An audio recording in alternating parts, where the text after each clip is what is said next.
నిన్ను పోషించే దేవుడు, నీ పట్ల జాగ్రత్త బాధ్యత కలిగినటువంటి దేవుడై ఉంటున్నట్టుగా మనం చూస్తున్నాం. కొన్నిసార్లు తల్లి మరుస్తుంది, తండ్రి మరుస్తాడు, విడిచిపెడతారు. కానీ నిన్ను సృష్టించిన దేవుడు, నువ్వు పుట్టింది మొదలుకొని ఈ లోకం విడిచే వరకు నిన్ను విడువనటువంటి దేవుడు.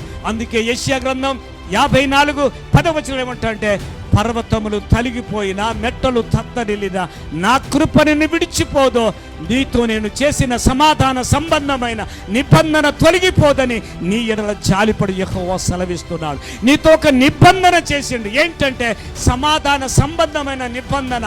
బిడ్డ, నువ్వు నాకు ఇష్టురాలుగా ఉంటే, నువ్వు నాకు ఇష్టుడిగా ఉంటే, నీ జీవిత కాలమంతా నిన్ను కాపాడి, పోషించి, ఆదరించి, సంరక్షించే తండ్రిగా నేను నీతో ఉంటాను. ఎవరు విడిచినా, ఎవరు మర్చినా, నిన్ను విడువని ఎడబాయినటువంటి తండ్రిగా నేను నీతో ఉంటాను.